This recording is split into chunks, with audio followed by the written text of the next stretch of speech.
Hello, welcome to theCUBE here in our New York City, NYSE studios. Of course, we have our Palo Alto studios. I'm John Furrier, host of theCUBE. As the conversations are shifting from models to tools to outcomes, you're starting to see a change of how people are doing their work and forming their agents. As the agent wave's continuing, I'm John Furrier, host of theCUBE. Welcome to the AI Agent in Action series, brought to you by Google Cloud. Our next guest is Mario here, CEO of Quantum Metric, CUBE alumni. Great to see you, Mario. Thanks for coming on theCUBE, part of the Google Cloud series. It's great to see you again, John. Thanks for having me. So last time we chatted, we talked about retail impact of agents. A lot has changed. Give us the update on how you see your vision for agents and the agentic systems as it continues to thunder away with innovation, model advancements, and value creation and extraction around agents. Yeah, as a quick reminder, John, as the CEO founder of Quantum Metric, we help companies understand where they can make better experiences for their customers. So you might think about how you try to transact, purchase something, maybe book a flight, change your payment, and you run into a friction. How do companies understand where those friction points are, quantify them, and make better digital experiences? This is what we do for the world's largest bank, airline, telco, healthcare, gaming, retailer, and more. And as we think about this transition to agentic AI, it reminds me a little bit about, maybe you can recall this too, like in the 1990s, I remember the first time I logged on to the internet. I remember picking up my first smartphone in the early 2000s and thinking about the shift that was made, and even, transacting with the App Store, downloading apps, buying apps. I think a market transition like those are happening today in the world of agentic AI. Thinking about those 1990s, if you remember so fondly like I do, I think about how I might interact with an agent to book a flight, or I might even go into a bank and try to deposit a check and work with a teller. I think what we're seeing today is, maybe there's a transition that we move to digital after that. And I think what we're seeing today is now we're moving to agents, where no longer are humans interacting with this self-service website. We're now transitioning to where agents are going to complete those tasks on our behalf. As the agent infrastructure evolves, you're starting to see use cases where, hey, I might be non-deterministic, trying to plan a vacation or a trip. I don't yet know. I'm browsing. I'm getting answers. I'm using the prompts. And then once I lock in, then it's kind of determined. I got to go to a payment rail and do some action. This is the current state of the agents right now. Agents also are throwing off a lot of data and talk to other agents. How do you see that? You're in the middle of this. This is a data gathering, data for value creation for the user experience, and ultimately getting the agent to do the task. Yeah, I agree, John. It's never been more important than today to get digital experiences perfect. If you think about humans, like you and I, we run into some kind of block and we're going to try 6, 7 times to make it work. Here's the crazy part. An agent has no brand loyalty. We're actually releasing a new product that allows organizations to see what an agent is doing on their website. And what we're learning is when we ask a question like, go shop for this, we're seeing it not only go shop for it on the brand that we asked for, it's actually at the same time in parallel shopping for 6 or 7 other websites and then bringing that back and then displaying it to the user. And if it encounters any friction along that journey, it just abandons the site that you said and finds that solution somewhere else. Never more than now is it important to understand the experiences, both by humans and as we transition to agents, how to make them better. And the data to support how we make them better, of course, has been more critical. Enterprise teams, you think about a marketer, a product owner, an engineer, a designer, they've been using our data over the last decade to make these better digital experiences. Some of their jobs are being augmented with agentic AI as well. And we know that if you're a human and you don't have the right data, you'll go seek out more information. We might go ask a customer a survey or ask a follow-up. Agents don't have the ability to go survey customers yet today. And so when they don't have the answers, we've seen it in our lives, they just hallucinate. They make up answers. And we're having agents autonomously improve the experiences, but they have the wrong data. They might not actually be improving anything at all. Can you give examples of where you're where you're seeing agentic in the hands of the customer? And what does that look like? I want to get into that I'm the customer. Hey, my brand loyalty is to the brands I like, but if my answers can come faster, higher quality, that might shift. So what's in it for the user?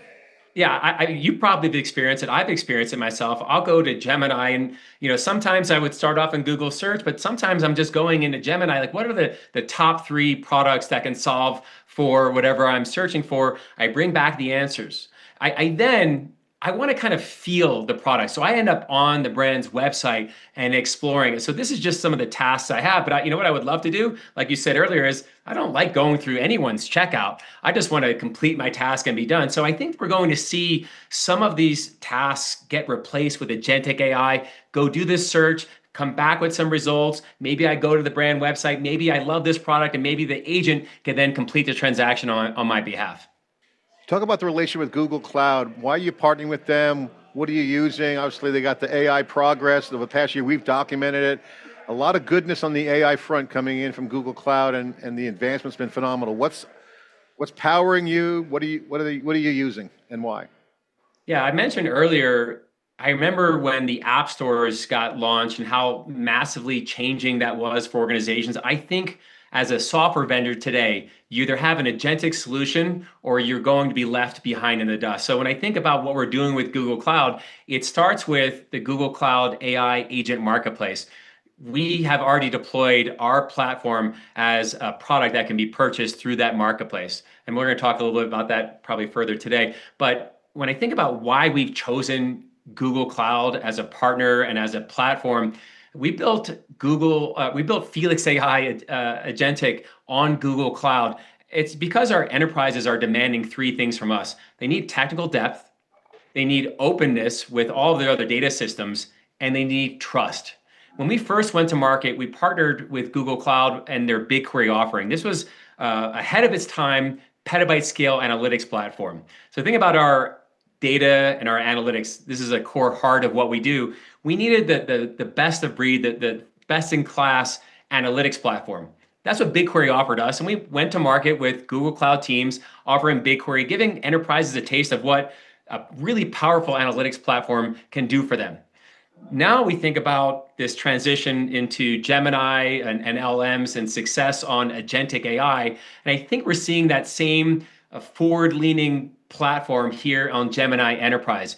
So what we needed was a platform that could communicate with other agents. We needed this technical depth. And I'd love to just step into that, which is Gemini has the largest context window of all the LLM platforms. And if we think about maybe the why behind it, Google wrote the book on LLMs. They literally wrote the research paper about how LLMs came to life. They then went on to create this open standard of agent to agent or A to A protocol. How can agents speak to each other and orchestrate answers together? So Google is leading and you're just setting a path for how enterprises can not only adopt generative AI, but how could they can orchestrate answers together. So I think that technical depth is creating that success. And then when I think about where enterprises demand from us is trust. They need to make sure that their data is only being used for their organization. They need to make sure that their data is secure and remaining private so that their customers can trust them with their data. And so Google Cloud has really led on all of those, the technical depth, the openness of how agents can speak to each other and orchestrate answers across multiple systems, and that data security, privacy, trust. Talk about the unlock for the customers. Where is the impact? What are the use cases you're seeing on your joint solution with Google Cloud? Where's the value? What's the use case specifically? Yeah. In the world of analytics, especially on digital analytics, I remember in 1995 starting my first website and looking through log files, and then it transitioned to some, web analytics. And today, really teams have gone from what they were getting out of those logs and initial web analytics of like what is happening, where is traffic coming from, simple questions like that, to more sophisticated questions of why is this not converting, why are people not able to complete a task. This is what quantum is leading in our space. It's helping companies understand why. And what we're seeing today, that unlock is, obviously I mentioned earlier, you either have an agentic AI solution or you will be left behind. So that's critical as we see this market transition happening. There's this unlock of how agentic AI can orchestrate answers across a huge set of data. And I think maybe giving you an example will help this come to life. And I think what enterprises are demanding are this move, as you mentioned, as you opened up, like from from a probabilistic answer to deterministic. And I think it starts to come to life when we think about, imagine, your boss saying, why are sales down today? And as humans, we think about how to answer that in a very logical step. As you've probably experienced, as I have, we might ask the same question out of generative AI and get a probabilistic answer, which means we might get different answers to the same question. If my boss says, why are sales down today? And I ask the question 5 times and I get 5 different answers. This doesn't work for the enterprise. It just does not allow for alignment across an organization. So moving to deterministic answers requires us to really orchestrate the flow of how we answer these questions consistently. And so using Gemini Enterprise and accessing lots of different data, we can reach these deterministic answers in thoughtful ways. So for example, I might think about answering that question of why are sales down by going and looking at marketing campaigns. And okay, I might have a checkbox. Okay, they look good. I might look at our merchandising data and say, oh, look, all of our products are still in inventory. I don't see any problems there. I might look at technical indicators like, oh no, all of our APIs are working great and our systems are working great.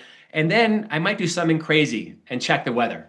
And I see that there's a hurricane on the East Coast. And from that task, I might say, you know what, let's break our sales down by each state. And now I've noticed that the states that have sales down also correlate to the states that have the hurricane. And I can conclusively say that our sales are down because of a hurricane. But you can imagine the flip side where maybe the login doesn't work, or my account sign up doesn't work, or my add to cart button doesn't work. I wouldn't want to say our sales are down because of the hurricane, because the hurricane will go away and our sales will still be down. So really thinking about how we answer these types of questions in a consistent and logical way, this is what enterprises are demanding from us. And at the same time, we're seeing these roles of the marketer, the product owner, the designer embrace autonomous systems. So we're going to see how websites not only personalize themselves better to us, but actually improve themselves on their own, these autonomous systems. And they require having this depth of data of understanding what's really going on to the consumer, what's really affecting the agent that's browsing our website, and how do we make those experiences better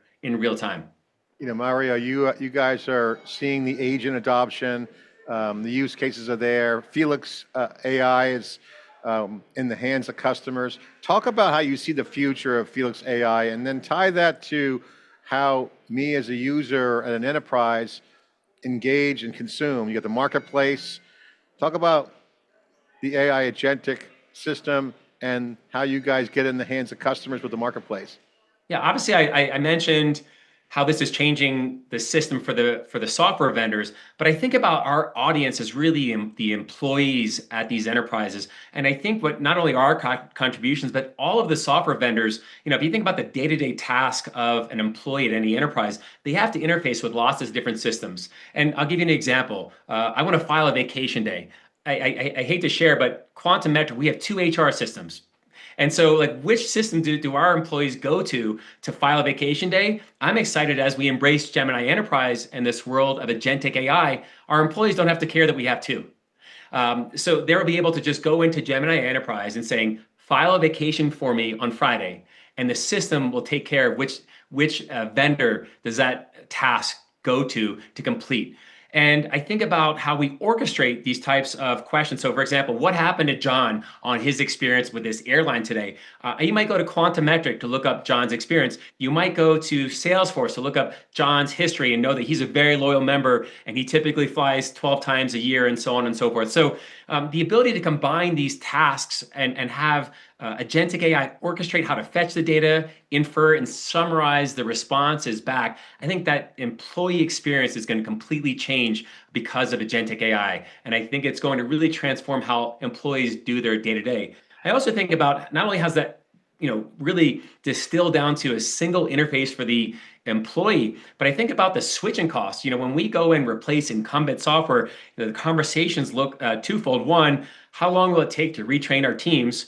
And then 2, how do I switch out all the back end systems? And I think what's exciting is, when customers come to me and talk about that switching costs and retraining, there's no retraining when there's just a single interface that they use before and after we come in. And I get questions like, can you integrate with Google Meet? Can you integrate with Slack or Teams? we don't have to answer yes, yes, yes to those. Really, the response back is, do you have an agent for these other systems? And then now the answer looks like, put all of your systems into this agentic AI platform. And now we can unlock all of the value that they bring together, not because each vendor has done this kind of point-to-point integration, but because of the mesh network that's allowed in an agentic platform. Well, you guys are doing some great work. Great to see you again. I have to ask, I always love the marketplace that are out there these days. Easy to get the product, and there's so many diverse pieces of technology to use, models, integrations, databases. How has the Google Cloud Marketplace helped your business? Have you seen any go-to-market benefits? Take us through some of the business model updates on Google Cloud Marketplace. Vertex AI and Gemini Enterprises has simplified how we deploy our platform using these models. But I think about the marketplace as really our go-to-market engine. We have a third of our overall revenue flowing through marketplace. This isn't just because, it's because our enterprises like to procure our software through Google Cloud's marketplace. Our CFO loves it because he actually receives the dollars months faster than us engaging with the enterprise. And almost 60% of our net new revenue is influenced by GCP. Without a doubt, Google Cloud is our number one partner. And it's because we go to market with a co-sell team. Our partners at Google Cloud, their enterprise team, when they hear a customer having a need that looks like us, they'll pull us into a conversation and help us explain how we can help these enterprises solve the exact problem that they're looking for a solutions provider to provide. Yeah. So really, it's this combination of go-to-market, co-sell, co-branding, and this success is just so beautifully measured in the metrics I just shared. I think about our early days. We went to market with Google Cloud with BigQuery, really exemplifying how a petabyte scale platform can change the way analytics are done in an enterprise. I think today it's how does agentic AI usher in a new employee desktop? How does it allow for all of these systems to move from that point-to-point solution to really unlock the value that's in these enterprise systems? And so marketplace for us has really been a tremendous benefit at really accelerating our growth and how we go to market with our largest partner.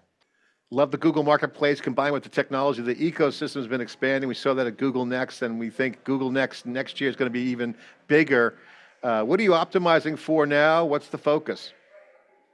It is no question that agentic AI is transforming every enterprise that we work with. It's transforming our own business. Not only are we getting more efficiency out of our own team, but how we help our organizations take advantage of the data that we collect. I think about analytics, and it's not easy, John. It's not like it doesn't come supernatural to organizations. How do we unlock the value that we've been collecting first on how humans interact on their websites and apps and kiosks, but now even agents interact with their websites and apps? How do we unlock the value that's hidden in all this data? I think we've seen this transition over 10 years. We heard about the value of big data. I think today we're finally realizing that value with simplicity, having orchestrated tasks really answer the question of why are sales down? How can we improve our experiences? How do we get more people through our funnel to open up new accounts? I think all of that value and how we maybe feed that into an autonomous engine. I mean, imagine a website that customizes on the fly for John. It knows that you like your website like this. It knows that button layouts are better like that, and so on and so forth. Imagine an experience that customizes itself for John. I think that is how we see the future, and that's where we're investing our R&D for the success of the enterprises that we work with tomorrow. All right, thanks for being part of the Google AI Agents in Action series with leaders are sharing their leaders' vision and their approach. Thanks for sharing here on theCUBE. Thank you, John. Thanks for having me. I look forward to our next conversation soon. I'm John Furrier here at theCUBE, here at our New York City NYSE studio. Of course, we have Palo Alto connecting Wall Street and Silicon Valley. Thanks for watching.